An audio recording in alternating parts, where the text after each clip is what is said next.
శుభకార్యాలకు పూజార్ల కోసం వెతుకుతున్నారా? పూజారీస్.com లో అతి తక్కువ ధరలకే పూజార్లను ముందే బుక్ చేసుకోండి. వెంటనే కాల్ చేయండి.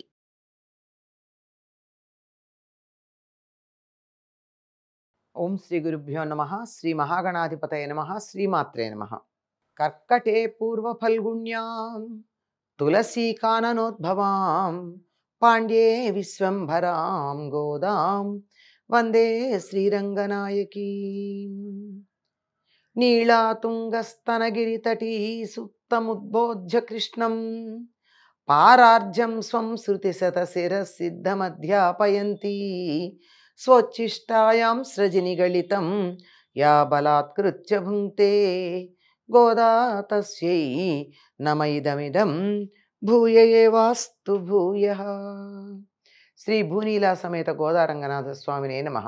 புள்ளின்வாய் கிண்டானை பொல்லாபரக்கனை கிள்ளிக்களைந்தானை கீர்த்திமை பாடிப்போய் பிள்ளைகளெல்லாரும் பாப்பனை களம்புக்கார் வெள்ளியழு நுவியாழு முரங்கித்து புள்ளும் சிலும்பினகான் போதரி கண்ணினாய் குள்ளக்குள்ளிரக்குண்ட இந்து நீராடாதே பள்ளிக்கிடத்தியோ பாவை நீ நன்னாளால் கள்ளம் தவிர்ந்து கலந்தேலோ రెంబావాయ్. గోదాదేవి 12 రోజులు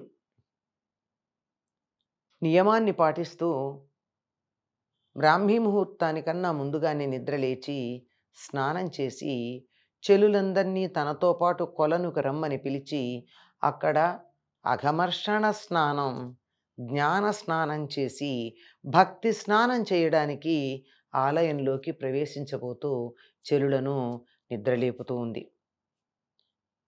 అది ఈనాడు కూడా ఒక్క చెలి రాలేదు.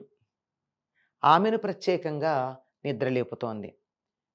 పక్షి శరీరన్నావేశించిన బకాసురుడి నోరు చీల్చి తన్ను కాపాడుకొని మనను కాపాడిన శ్రీకృష్ణుణ్ణి దుష్టరాక్షసుడైన రావణుడి 10 తలలను సునాయాసంగా ఒక ఆటలాగా హేళగా చెట్టుకున్న చిగుళ్ళు గిల్లినట్టు గిల్లిపడేసినటువంటి శ్రీరాముణ్ణి గానం చేస్తూ వెళ్ళి మన తోడి పిల్లలందరూ వ్రతక్షేత్రానికి చేరుకున్నారు.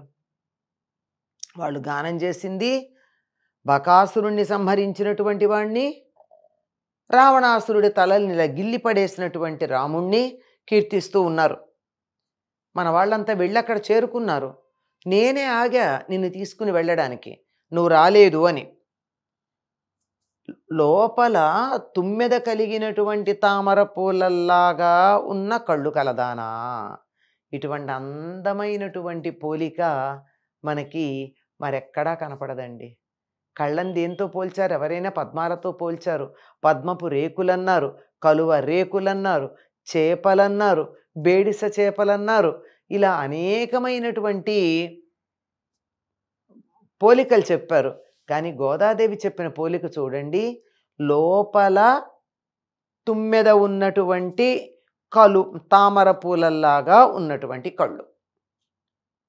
లోపల తుమ్మెద ఉన్న తామర పూలేమిటి అంటే కనుగ్రుడ్డు నల్లగా ఉంటుంది, కన్నేమో పద్మంలాగా ఉంది, తెల్లగానో లేత గులాబీ రంగులోనో.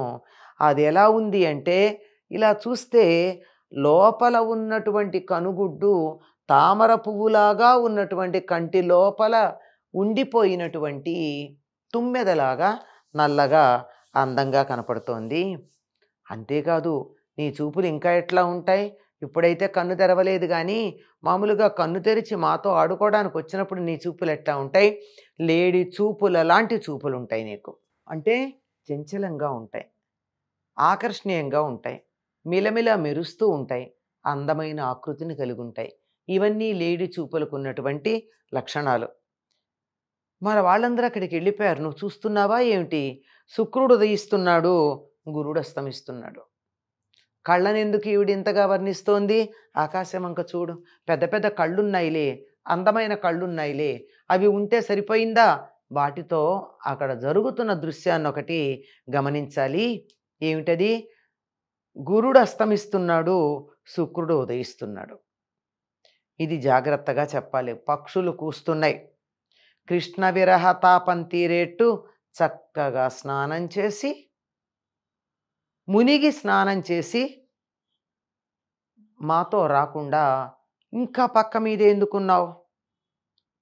సుకుమార స్వభావం కలిగినటువంటి దానివి, ఈ మంచి రోజున నువ్వు నీ కపటాన్ని వదిలిపెట్టి మాతో కలిసి ఆనందాన్ని అనుభవించు. కొంచెం నీకు మాయ చేసే లక్షణం ఉంది. ఇదిగో వస్తానంటావు, రావు. మాతో అసలు లేవనే లేవు. లేచి 2 అడుగులు వెయ్యడానికి ఆలస్యం చేస్తావు. అలా వస్తానని మాట అయితే చెప్తావు కదా. ఇలాంటి మాయ మాటలు మాని, ఇవాళ చాలా మంచి రోజు సుమా, నువ్వు మాతో రావాల్సింది అంటోంది.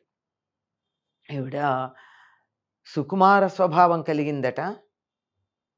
చక్కగా స్నానం చేసి రావాలట. పక్షులు కూస్తున్నాయి. విరహతాపం తీరేట్టుగా స్నానం చేద్దాన్రా. ఏమిటి విరహతాపం? రాత్రంతా కృష్ణుణ్ణి చూడక విరహం కలిగింది. తనకు కలిగింది గనక అందరికీ కలిగింది అని గోదాదేవి భావన చేస్తోంది. తన చెరులకు కూడా తనకు కలిగినట్టే కృష్ణుణ్ణి చూడకపోవడం వల్ల విరహం కలిగింది అన్నటువంటి భావన ఉంది. అందువల్ల నువ్వు బయటికి రా, విరహం తీరేట్టుగా స్నానం చేద్దాం. ఎందుకంటే చన్నీళ్లతో స్నానం చేస్తే ఆ విరహం కొంత వేడి కదా విరహం, ఆ విరహం కొంత చల్లబడేటటువంటి అవకాశం ఉంది గనక రమ్మంది. ఈ తగినటువంటి సమయమే స్నానం చేయడానికి. తెలతెలవారుతోంది గనక పక్షులు అక్కడ కూస్తూ ఉన్నాయి. ఒక్కసారి ఆకాశంలోకి చూస్తే అవేవో వెర్రివి అనుకున్న పక్షుల్ని గురించి ఆకాశంలో చూస్తే బృహస్పతి నక్షత్రం అస్తమిస్తోంది, శుక్ర నక్షత్రం ఉదయిస్తోంది. ఈ శుక్రుణ్ణే చుక్క అన్న పేరుతో చెప్తారు. తూర్పు దిక్కున సూర్యోదయానికన్నా ఒక జాము ముందు బారెడు ఎత్తున తెల్లగా ఒక కొంచెం పెద్ద ఆకృతిలో ఉండేటటువంటి నక్షత్రం ఒకటి ఉంటుంది. దాన్ని చుక్క అంటారు. చుక్క పొడుపుని లేచాము అంటారు. దీని వేగు చుక్క అంటారు. అంటే సూర్యోదయం కాబోతోంది, తెల్లవారబోతోంది అని సూచించేటటువంటి చుక్క. శుక్ర శబ్దానికి వికృతే చుక్క. అంటే చుక్క పొడిచింది అంటే శుక్ర నక్షత్రం ఉదయించింది అంటే కొద్దిసేపట్లో తెల్లవారబోతోంది అని చెప్పి అర్థం. కనుక ఆ విధంగా తెల్లవారబోతోంది. ఇక్కడేమో బృహస్పతి అస్తమిస్తున్నాడు అంటే నాస్తిక భావాలు పోతున్నాయి అని సంకేతం. ఇది పురాణాల్లో మనకు ఒకప్పుడు దీన్ని ఒక ప్రత్యేక కారణంగా బృహస్పతి నాస్తిక సిద్ధాంతాన్ని వ్యాప్తి చేయడం జరిగింది. దాన్ని ఇక్కడ చిన్నగా సూచన చేయడం. అంతేకాదు శుక్రుడు అంటే మృత సంజీవని విద్యకి సంకేతం శుక్రుడు, ఆయన ఉదయిస్తున్నాడు అనే దాన్ని చెప్తూ మనం ఇప్పటి వరకు నిద్రించాము అంటే ఇది తాత్కాలికంగా లయమైపోవడమే కదా, ప్రళయమే కదా, గట్టిగా చెప్పాలంటే మరణమే కదా. దాని నుండి మళ్ళీ బ్రతకటం అనేది మృత సంజీవని నుండి ఉద్భవించటం, ముందుకురా మృత సంజీవనిగా అంటే చనిపోయినటువంటి దాన్ని మళ్ళీ బ్రతికించేటటువంటి విద్యగా ఎదగాలి, ఉదయించాలి. అదే జరగబోతోంది. కనుక మనం వెంటనే నిద్ర లేవవలసి ఉంది. లేచిరా అమ్మ, ఎంతకాలం నువ్విలా కదలకుండా మెదలకుండా ఉంటావు? బయట పక్షులు కూస్తున్నాయంటేనే నీకు వినపడతాయి కదా తెల్లారిందనేటటువంటి సంగతి. చుక్క పొడుపు కనపడకపోవచ్చు కానీ పక్షుల కూతలు వినపడతాయి కదా. వినపడినా నువ్వు లేవటం లేదంటే కొంచెం ఏదో మాయ చేద్దాం అనుకుంటున్నావు. వస్తున్నానులే అనో మరొకటో మమ్మల్ని ఏమారుద్దాం అనుకుంటున్నావు. అది కుదరదు. లేచిరా, మాతో పాటు కలిసి కృష్ణ భక్తి అనేటటువంటి ఆనందాన్ని అనుభవిద్దువు గాని అని చెప్పి మరొక చెలిని నిద్ర లేపుతూ ఉంది. తనతో పాటుగా వ్రతం చేయడానికి రమ్మని. కొంతమంది వెళ్ళిపోయారు, వెళ్ళి అక్కడ సిద్ధంగా ఉన్నారు. నేను నీ కోసం ఆగా, కలిసి పెడదాం రమ్మని పిలుస్తూ ఉంది. స్వచ్చిష్టమాలికా బంధ గంధబంధురజిష్ణవే విష్ణు చిత్తతనూజాయై గోదాయై నిత్యమంగళం. స్వస్తి.